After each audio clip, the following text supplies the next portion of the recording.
지존자의 은밀한 곳에 거주하며 전능자의 그늘 아래 사는 자여, 나는 여호와를 향하여 말하기를 그는 나의 피난처요 나의 요새요 내가 의뢰하는 하나님이라 하리니, 이는 그가 너를 새 사냥꾼의 올무에서와 심한 전염병에서 건지실 것이미로다.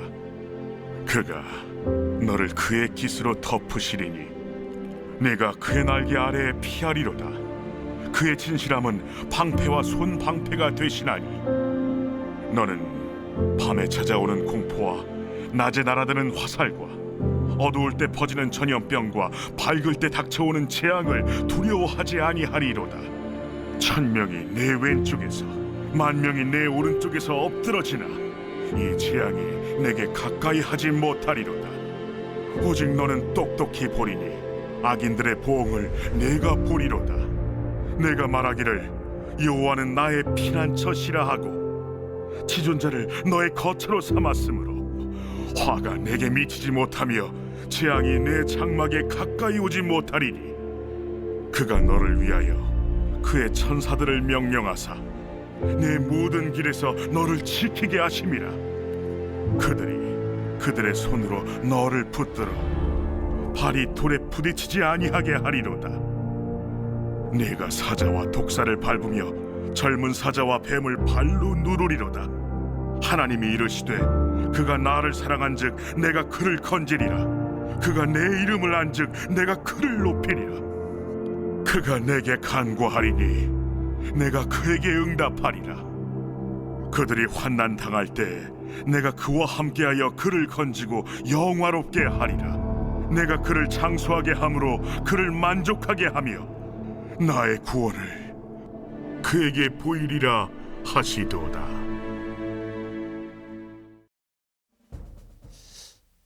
예수 그리스도 안에 있는 우리는 하나님께 그 특별한 존재입니다. 피로 값주고 사신 교회, 예수님의 그 흘리신 보배로운 피로 구속받은 하나님의 자녀들이니까 특별한 존재입니다. 오늘 본문에 보면 우리는 지존자의 은밀한 곳에 거주하며 전능자의 그늘 아래에서 사는 자, 그렇게 말하고 있습니다. 여러분은 그런 존재입니다. 마음 깊이 받아들이시기를 바랍니다. 사람이 살아가는 동안 미처 생각하지 못하는 위급한 일이 항상 다가옵니다. 아마 그런 체험을 안 해본 사람은 아무도 없을 것입니다. 밤에 찾아오는 공포, 낮에 날아드는 화살, 어두울 때 퍼지는 전염병, 이런 파멸이 언제 다가올지 우리는 알 수가 없습니다. 우리가 팬데믹을 겪을 때 그런 일이 우리에게 있으리라고는 누가 생각을 했겠습니까? 그죠? 근데 이제 이런 위기 가운데서 그 위기에 부딪혀서 파멸을 당하느냐 아니면 재기하느냐, 그런 선택의 기로에 우리는 서게 됩니다. 이 길을 선택할 수도 있고 저 길을 선택할 수도 있습니다. 완전히 다 파멸당하여 망할 것처럼 보여도 우리는 하나님의 백성들이기 때문에 선택을 잘하면 우리는 승리할 수가 있습니다. 그렇기 때문에 파멸당하지 않고 일어서려면 마음을 항상 준비하고 있어야 됩니다. 여러분, 세상에서 가장 안전한 곳은 어디입니까? 방공호라는 것도 있잖아요. 혹은 은행에 맡기는 사람은 은행금고, 그렇게 생각할 수도 있겠죠. 비상대피소, 그런 거 있잖아요. 가끔 궁금한 게 저한테 있어요. 전쟁이 만약에 나면 지하철, 이게 깊은 곳이 있잖아요. 그런 지하철 속에 들어가면 그게 안전할까? 그런, 여러분 어떻게 생각하십니까? 예. 일단은 깊으니까 안전한 면이 있겠지만 그 사람들이 다 모이면은 굉장히 위험할 수도 있겠죠, 그죠? 근데 어쨌든 그런 생각을 해봅니다. 어디가 가장 안전할 곳인가? 어떤 사람은 감옥이 제일 안전하다. 거기는 보호해 준다. 밥도 주고, 예를 들어 그렇게 생각할 수도 있습니다. 오늘 본문에서 우리는 세상에서 가장 안전한 곳이 있음을 알려주고 있습니다. 그게 바로 전능자의 그늘이라는 겁니다. 여러분, 이것을 꼭 깨닫기를 바랍니다. 2절처럼 고백해야 됩니다. 나는 여호와를 향하여 말하기를 그는 나의 피난처요 나의 요새요 내가 의뢰하는 하나님이라 하리니. 그러니까 하나님이 가장 하나님의 그늘. 그래서 하나님은 나의 피난처입니다. 하나님은 나의 요새입니다. 다윗도 고백했고 시인들이 다 고백했고 우리도 고백해야 할 줄 믿습니다. 한번 우리 해보겠습니다. 하나님은 나의 피난처입니다. 하나님은 나의 요새이십니다. 예, 믿음으로 여러분 연말이니까 새해를 꼭 이런 고백 가운데 맞이하기를 바랍니다. 그래서 오늘 본문을 통해 첫째 메시지는 거주하라라는 건데 우리에게 특권이 있어요. 지존자의 은밀한 곳에 거주하는 특권입니다. 전능자의 그늘 아래 살아가는 특권입니다. 그러니까 여러분 어디에 사느냐 이게 중요하잖아요. 제가 어릴 때 생각해 보면은 우리 동네도 좀 옆에 그 학고방이라는 게 있었거든요.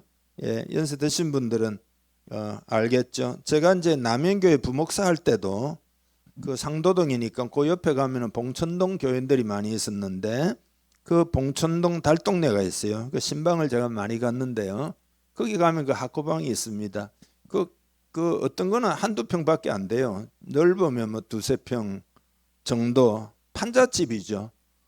판잣집도 안 돼가지고 거름종이로 이거 막 두꺼운 종이로 만든 그런 집도 있었어요. 너무 가난하니까. 그러니까 여러분 거기 사는 것보다 좋은 집에 사는 게 좋죠. 그렇지만 집이 아무리 비싸다고 할지라도 안정감이 없는 집이 있잖아요. 그러니까 좋은 집도 좋지만은 안전하고 안정감이 있어야 되는 거죠. 그러니까 만약에 아무리 부잣집이라도 들어가면 풍지박산이고 엉망이면은 다 소용이 없는 거잖아요. 그래서 오늘 하나님에 대한 표현을 보면은 지존자라 그러거든요. 이게 이제 엘리온이라는 말인데 모든 위협을 무력화시키는 그런 높으신 하나님, 그런 칭호입니다. 그 다음에 전능자는 엘샤다이죠. 무엇이든지 하실 수 있는 창조주 하나님에 대한 칭호가 되겠습니다. 그런 하나님이 능력으로 보호해 주신다 약속하고 있고 오늘 이 시편 시인은 이것을 강조하고 있습니다. 예를 들어 여러분 곰이 있으면은 곰의 그늘 아래 있는 새끼 곰은 안전하겠죠. 그죠? 곰을 이길 수 있는 존재는 별로 없겠죠. 그래서 여러분은 하나님의 그늘 아래 살아가고 있습니까? 하나님을 온전히 신뢰하는 것을 말합니다. 이게 세상에서 가장 안전을 보장해 줍니다. 여러분의 마음으로 영으로 받아들이시기를 바랍니다. 그래서 이게 전능자의 그늘이 이제 신약 시대에 들어오면 지금 우리 시대에는 예수님 이후 시대에는 복음 안에 있는 것이 바로 전능자의 그늘인 줄 여러분 믿으시기 바랍니다. 전능자의 그늘이 뭐냐? 복음 안에 있는 거예요.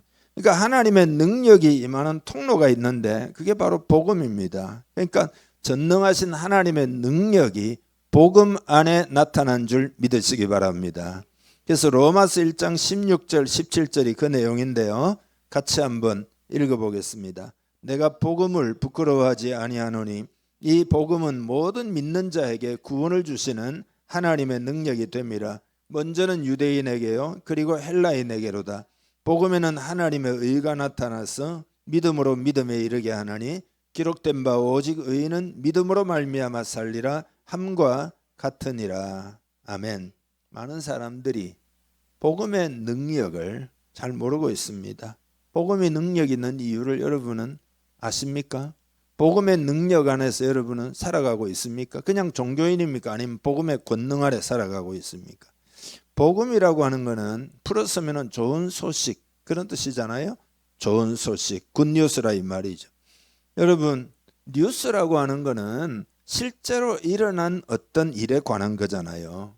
그리고 그로 인해서 모든 것이 달라질 어떤 일에 관한 거라 이 말이죠. 예를 들어 우리나라 수출이 엄청 잘 된다 그런 뉴스를 들었어요.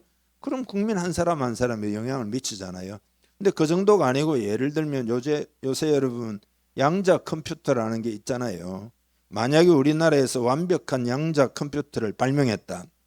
그러면 당장 세계 1위 찍습니다. 그냥 우리나라는. 그걸로. 그러니까 예를 들어서 뉴스에 막 양자 컴퓨터를 우리나라가 완벽하게 만들었다. 뉴스가 막 타전이 됩니다. 그러면 어떻게 될까요?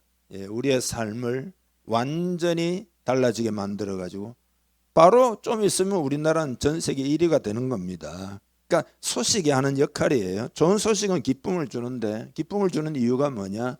삶을 송두리째 바꾸어 놓기 때문입니다.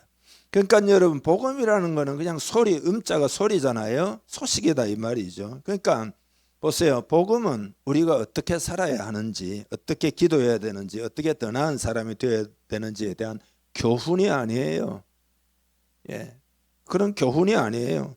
복음은 교훈이나 충고나 뭐 신앙생활 열심히 하세요. 그 충고가 아니에요. 복음은 소식이에요. 소식이. 그러니까 복음은 내가 뭔가를 기여해야 하는 그 무엇이 아닙니다. 내가 수고할 것은 아무것도 없어요. 어떤 일이 그냥 일어났다 이거예요. 그런데 그걸 내가 받아들이면 내 삶은 그야말로 완전히 달라지는 거예요. 그러니까 은혜죠. 은혜. 하나님이 다 하신 거잖아요. 그게 복음입니다. 어떤 일이 일어났다는 뉴스의 하나예요. 근데 이거는 온 세상이 영원히 바뀌는 그런 소식이다라는 거죠. 여러분 모든 충고의 초점은 뭐죠? 여러분도 충고한다 칩시다. 그러면은 바라는 결과를 얻게 해줄 뭔가를 하도록 만드는 게 충고잖아요. 인사 열심히 하면 복을 받아요. 감사 열심히 하면 복을 받아요. 예를 들어 그럼 그건 충고다 이 말이죠. 결과를 얻도록 만든.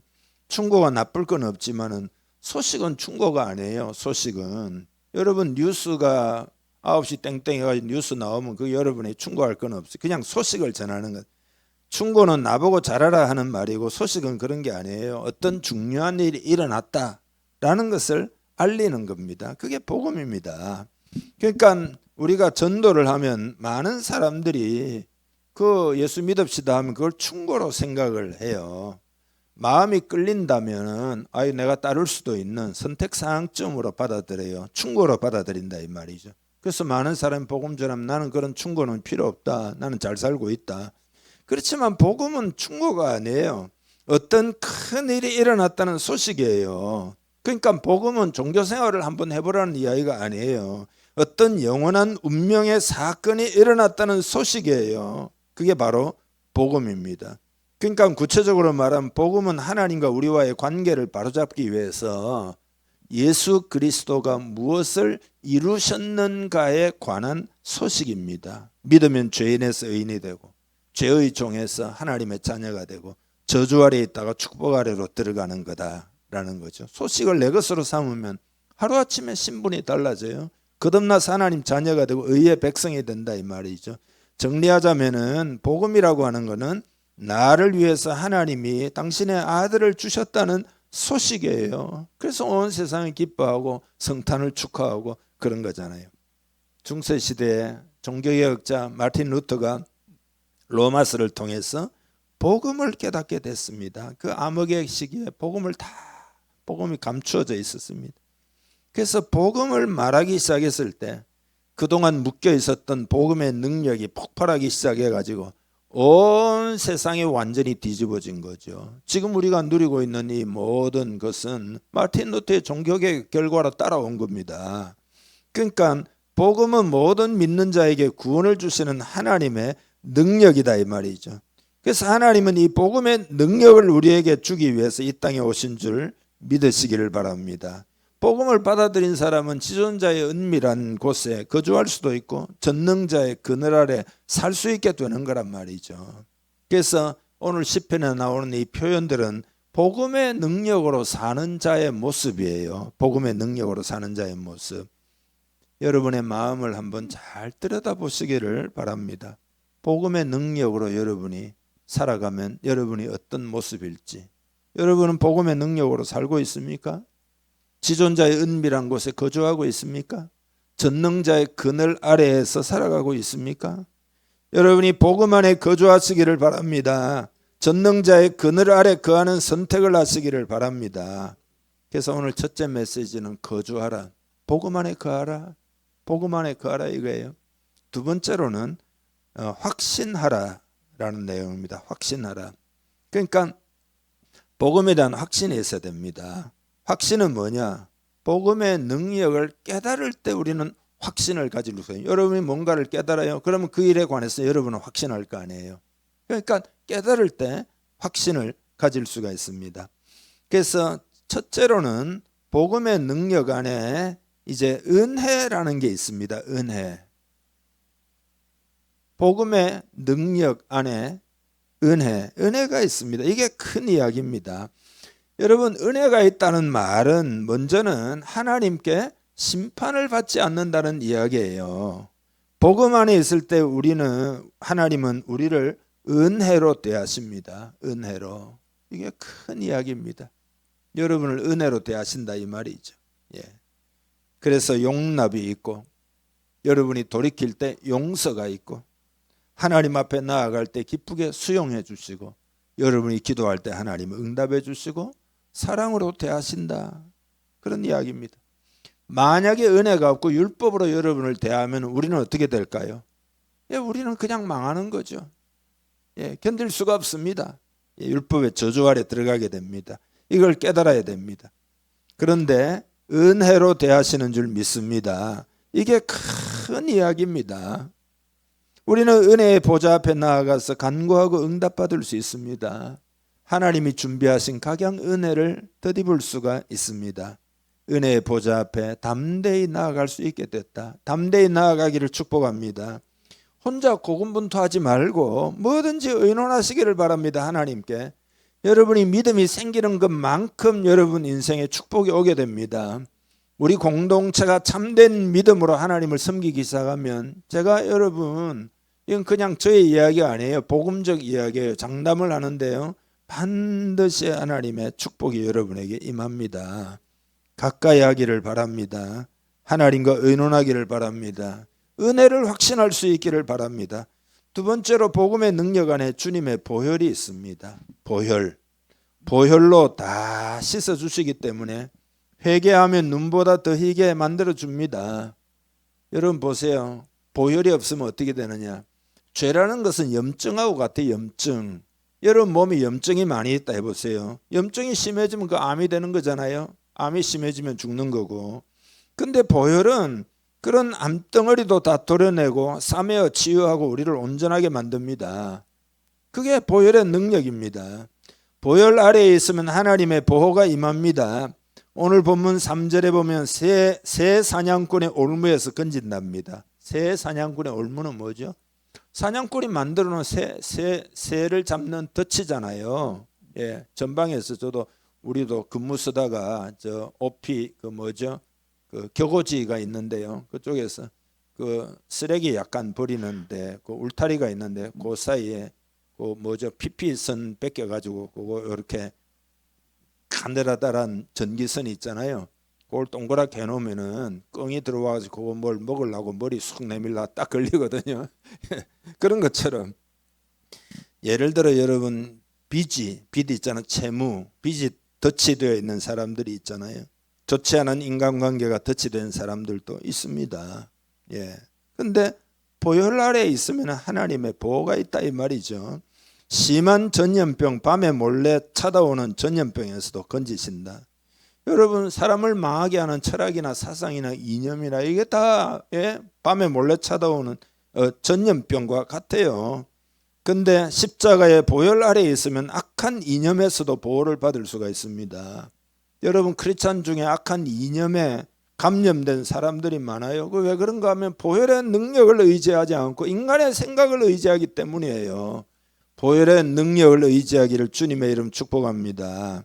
밤에 찾아오는 공포, 인생의 어두운 시절에 공포를 느끼잖아요. 낮에 날아드는 화살은 뭡니까? 원수, 마귀, 사탄이 노골적으로 우리를 공격하는 걸 말하잖아요.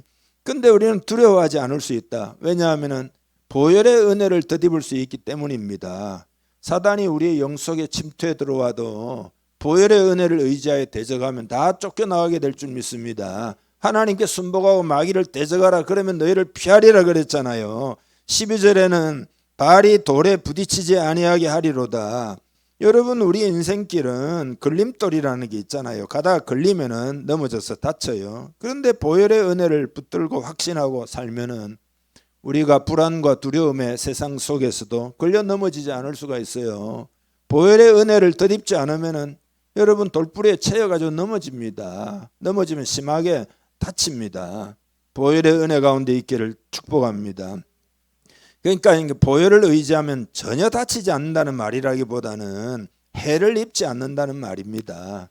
예, 넘어져 좀 다칠 수 있지만 그게 궁극적으로 문제가 안 됩니다. 합력의 선을 이루고 하나님이 다 회복시켜 주시고, 때로는 우리가 인생이라는 게 골짜기를 지나가야 할 수도 있고 전투를 치러야 할 수도 있는 거고 어려움을 겪어야 할 수도 있는 거잖아요.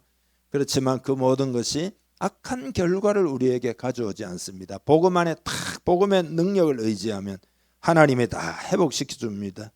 근데 여러분, 그 보혈이 내 삶 속에서 효능을 발휘하지 못하는 것은 어찌 된 일입니까? 예. 보혈이 왜 효능을 발휘하지 못하는 거죠? 그거는 그리스도께서 흘리신 피를 2000년 전의 것으로만 알기 때문에 그런 겁니다. 보혈은 주님이 부활하셔서 지금 살아계시기 때문에 지금도 역사하고 있는 줄 믿으시기를 바랍니다. 주님의 보혈은 지금도 우리 삶에 역사하고 있어요. 윌리엄 카우프라고 32살 때 일생에 있어서 중대한 고비를 맞이했는데요. 그래가지고 아편을 사들고 그거 먹고 영국의 템즈강에 뛰어내려 가지고 죽으리라고 하고 그쪽을 이제 마차를 타고 가는데요. 그날따라 런던에 막 안개가 굉장히 자욱해 가지고 분명히 그쪽을 향해서 가는데 나중에 도착하고 보니까 자기 문 앞에 있어요. 신기한 일이에요. 하나님의 은혜를 베푼 거죠. 그 다음날 칼을 찾았는데 희한하게 칼날이 부러져 있었어요. 그 다음에는 목을 메어 죽기로 했는데 의식불명의 상태에서 끈이 끊어져 가지고 다시 살아났어요. 그러다가 마음이 막 죽을라 해도 마음대로 안 되구나 하다가 어느 날 아침에 이상하게 마음이 밝아요. 그래서 내가 성경을 봐야 되겠다. 성경을 집어드는데 로마서를 읽는 가운데 믿음의 눈이 이분이 열린 겁니다. 왜냐하면 모든 죄를 용서하시는 보혈의 권능을 그가 로마서를 읽다가 실제로 체험하게 됩니다. 보혈의 능력을. 그렇게 해서 신앙생활을 새롭게 시작하면서 믿음을 키워가다가 어느 날 놀라운 찬송을 짓게 되는데 그게 바로 성경의 찬송에 나오는 샘물과 같은 보혈은 임마누엘 피로다. 그 보혈의 은혜 안에 들어가면 임마누엘 하나님이 나와 함께 하신다. 보혈의 능력을 이분이 깨닫고 지은 거예요. 이 샘의 죄를 씻으면 정하게. 여러분, 죄라는 것은요 씻는다는 게 말이 됩니다. 죄를 지었는데 그걸 어떻게 씻어요? 그 문학적인 표현이죠. 그러나 보혈은 우리의 죄를 씻어준다 이 말이 예수님이 십자가 주셨기 때문에 2절에 저 도적 회개하고서 이 샘에 씻었네. 그래서 그 도적 같은 도적이 오늘 나와 함께 낙원에 이르리라. 그 도적도 다 씻김을 받고 낙원에 이르게 됐다. 속함을 얻은 백성은 영생을 얻겠네. 영생을 얻게 하는 게 세상에 어디 있겠어요? 이 불로초로 가능하겠어요? 보혈의 능력으로 가능한 줄 믿습니다. 샘 솟듯하는 피 권세 한없이 있도다. 여러분이 보혈의 능력을 의지하기를 바랍니다. 5절에 보면 이후에 천국 올라가 더 좋은 노래로 날 구속하신 은혜를 늘 찬송하겠네. 늘 찬송하겠네. 천국 가면 보혈의 은혜를, 그게 너무나 큰 것을 여러분 이제 경험하게 될 텐데요. 너무 크기 때문에 늘 찬송해도 지겹지 않고 더 찬송하고 싶고 더 찬송. 어떤 사람은 천국에 지겨워서 어떻게 있나 그러는데 진짜 복음을 모르는 이야기죠. 천국도 모르는 이야기고 하나님의 은혜를 경험을 못 해본 이야기잖아요. 은혜 경험하면 그런 게 없어요. 늘 찬송이 가능해요. 날 구속하신 은혜를 늘 찬송하는, 영원히 찬송한다 그 말이죠. 세 번째로 복음의 능력 안에 성령의 내주가 있습니다. 여러분, 믿는 자 안에는 성령님이 계십니다. 여러분이 안에 성령님이 계신 줄 믿으시길 바랍니다. 성령님은 보혜사니까 우리를 도와주고 우리를 인도해주고 가르쳐주기도 하고 위로해주기도 하고 격려해주기도 하고 꿈도 주시고 열매도 맺게 하시고 특별히 하나님 말씀을 가지고 우리를 도우신단 말이죠. 그러니까 나를 돕기 위해서 와 계시는 보혜사 성령님을 여러분이 항상 의식하기를 바랍니다. 항상 의식해야 됩니다. 성령님이 나와 함께 계신다. 성령님이 나와 함께 계신다. 여러분 눈 뜨면 성령님 의지합니다. 밤에 잘 때도 성령님 의지합니다. 여러분이 몸이 아플 때도 성령님 의지합니다. 여러분이 어떤 상황에도 성령님 의지합니다. 그래야 되는 거죠. 여러분과 함께 계시는데 그 하나님을 모시고 여러분이 어떻게 그렇게 성령님 감사합니다, 의지합니다 하지 않을 수 있겠어요? 복음을 안다면. 예수님이 너를 고아와 같이 버려두지 않는다 하셨잖아요. 그래서 예수님이 가시고 난 다음에 예수님이 성령으로 다시 오셔서 오늘 우리와 함께 하시고 고아처럼 버려두지 않는 줄 믿습니다. 여러분을 도울 사람이 혹시 없습니까? 야, 내 마음 알아주는 사람도 없고 나를 도와줄 진짜 도와줄 사람이 없구나. 성령님이 여러분과 함께 계시고 도와주시는 것을 믿으시기를 바랍니다. 성령님과 의논해야 되지 누구하고 도대체 의논하는 겁니까? 영원토록 도와주십니다. 성령께서는 역사하시기 때문에 어떤 환난이나 어떤 고통 가운데도 건진받을 수가 있습니다. 여러분 성령님을 인정하고 성령님 의지하기를 바랍니다. 이 사람에 한번 인사합시다. 성령님 인정하고 의지합시다. 이게 신앙이라는 게 습관이 중요해요. 성령님 도와주세요. 이 말이 자연스럽게 나와야 됩니다. 연습해 봐야 되죠. 한번 해봅시다. 성령님 도와주세요. 눈 뜨면 피곤해 죽겠네 하지 말고 성령님 새 힘을 주세요. 성령님이 도와주세요. 오늘 한날 은혜 주세요. 도와달라면 도우시는 거예요. 여러분 예를 들어 내가 가정교사가 있는데 늘 나하고 살아요. 그럼 산수 문제 풀다가 못 풀어요. 그럼 요거 내가 열심히 해봤는데 잘 안 돼. 좀 도와주세요. 이리 와봐라. 그거 이렇게 하면 되는 거다. 그거잖아요. 예. 성령님은 도와주시는 분이다. 고아처럼 버려두지 않습니다. 반드시 도와주십니다. 스가랴 4장 6절에 보면 만군의 여호와께서 말씀하시되 이는 힘으로 되지 아니하며 능력으로 되지 아니하고 오직 나의 영으로 되느니라. 여러분 힘과 능력으로 안 되는 것을 하나님의 성령으로 된다 이거예요. 예.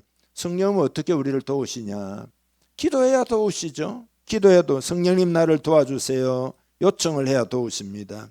그래서 여러분 기도할 때도 그냥 기도하지 말고 기도할 때 성령님이 도와주세요. 이렇게 하시기를 바랍니다. 믿음을 도와달라고 하시기 바랍니다. 성경도 깨닫도록 도와주세요. 이렇게 하시기 바랍니다. 사업을 하는데도 지혜와 총명을 주세요. 도와달라고 하시기를 바랍니다.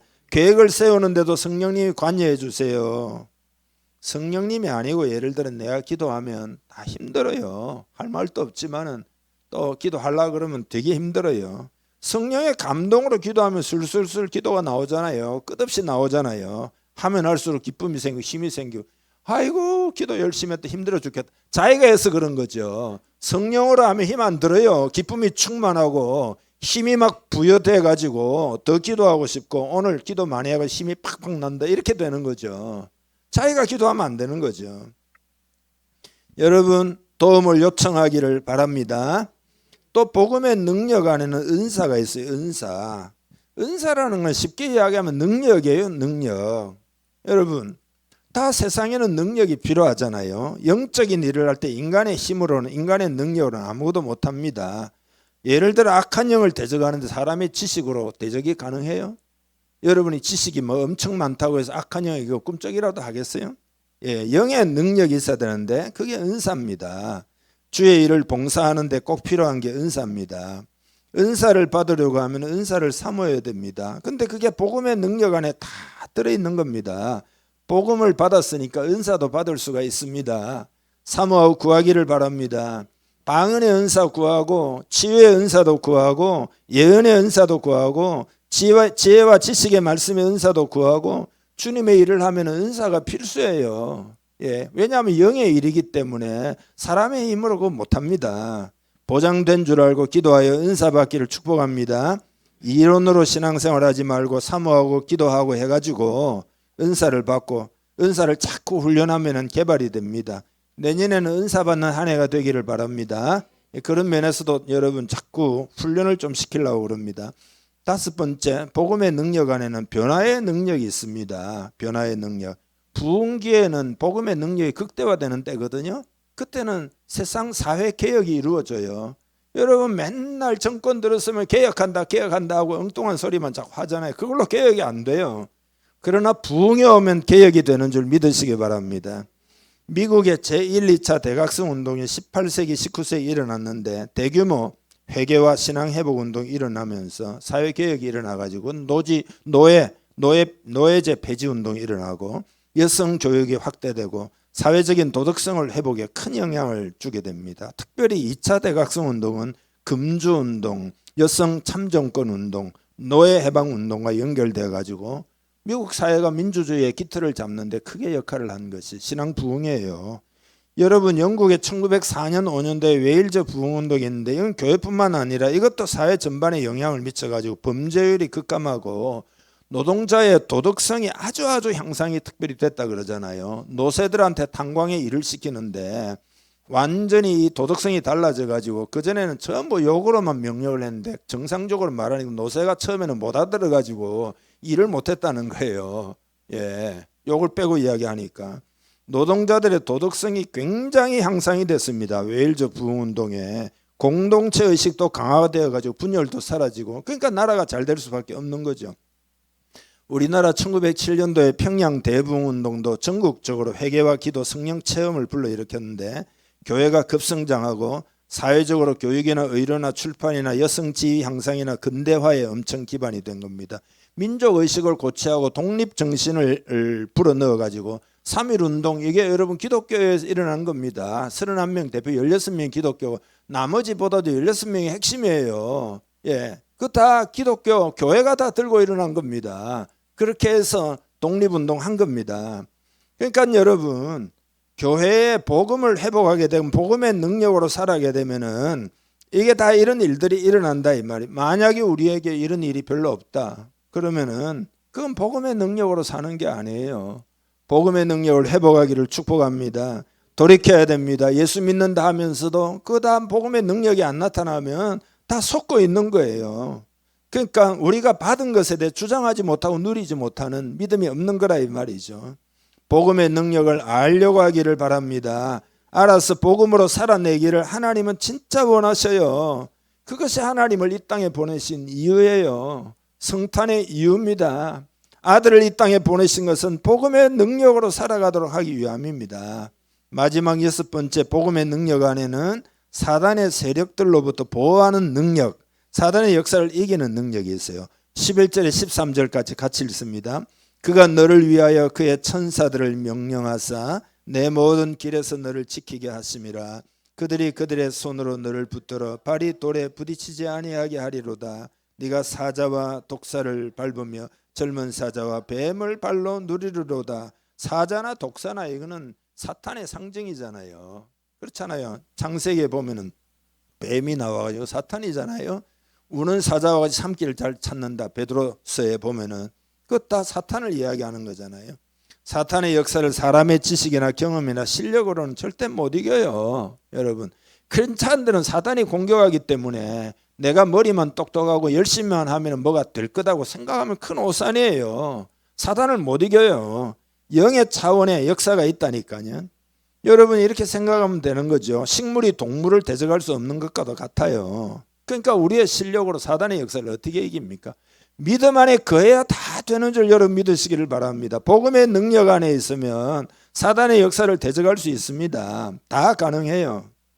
사단은 보이지 않는 곳에 여러분을 엄청나게 공격을 많이 합니다. 여러분은 잘 모르지만 저도 뒤에서 기도하면 여러분에게 공격하는 사단의 역사를 막아내고 싸우고 별짓을 다 해요. 여러분 뒤에서는. 여러분은 잘 모를 수도 있어요. 그러나 저는 부지런히 지금 하고 있어요. 복음의 능력 안에서 이제 여러분이 대적하기를 바랍니다. 제가 안 해도 여러분 각자가 하면 다 되는 거 아니에요. 제일 쉬운 거 아니에요. 하나님은 그것을 원하십니다. 그래서 내년에는 여러분 다 용사가 되기를 바랍니다. 먼저는 복음의 능력을 확신할 수 있기를 바랍니다. 크게 두 개 메시지를 전했어요. 첫째로는 거주하라. 두 번째로는 확신하라. 지금 확신하라, 이런 복음의 능력을. 세 번째 이야기입니다. 풍성한 삶에 대한 초대에 응하라, 이런 내용인데요. 그게 이제 14절부터 16절까지 내용에 보면은 그 초대에 응하라는 이야기예요. 응하라는 이야기. 한번 읽어보죠. 하나님이 이르시되 그가 나를 사랑한즉 내가 그를 건지리라. 그가 내 이름을 안즉 내가 그를 높이리라. 그가 내게 간구하리 내가 그에게 응답하리라. 그들이 환난 당할 때 내가 그와 함께하여 그를 건지고 영화롭게 하리라. 내가 그를 장수하게 함으로 그를 만족하게 하며 나의 구원을 그에게 보이리라 하시도다. 아멘. 여기 보면은요, 먼저 약속이 있고 뒤에는 그 다음에 또 조건이 있습니다. 약속은 뭐냐? 첫째로는 건져 주신다는 약속이에요. 재정적 어려움에서 여러분을 건져 주신다 이런 뜻이에요. 질병에서 건져 주신다 이런 뜻이에요. 위험에서 건져 주신다 그런 뜻이에요. 마귀의 역사에서 건져 주신다 그런 거예요. 조건이 있어요. 그게 뭐냐? 그가 나를 사랑한 즉. 이 사랑이라는 말 히브리 말로 히샤크거든요. 히사크라는 말은 뭐냐면 꼭 붙어 있다 이런 뜻이에요. 사랑하면 꼭 붙어 있잖아요. 예, 사랑하면 꼭 붙어 있잖아요. 그게 주님께 꼭 붙어 있기를 주님의 이름 축복합니다. 그러면은 하나님이 건져 주신다. 위기의 때 건져 주신다. 그런 이야기. 두 번째로는 높여 주신다는 약속이죠. 복음의 능력을 붙들고 살면 하나님이 높여 주십니다. 여러분을 높여 주시기를 축복합니다. 때가 되면 다 높여 줍니다. 조건이 있는데 그가 내 이름을 안즉. 그러니까 하나님을 더욱 알아가시기를 축복합니다. 하나님을 잘 아는 일을 목표로 삼으시기를 바랍니다. 영생은 하나님 아는 거다 그랬잖아요. 세 번째로는 응답하신다는 약속이에요. 응답하신다는. 복음이라는 건 뭐냐면 복음 안에서 우리가 하나님 관계가 회복되는 게 복음이잖아요. 그러니까 관계가 다 회복돼 걸림돌이 제거됐다 이거예요. 하나님과 나 사이에 막힌 게 없어요. 그러니까 내가 복음 안에 거하여 기도하면 하나님이 응답해 주신다. 조건이 있어요. 그가 내게 간구하리니. 이게 조건이에요. 다 간구하기를 바랍니다. 염려와 근심을 전부 기도의 제목으로 바꾸셔요. 다 간구하기를 바랍니다.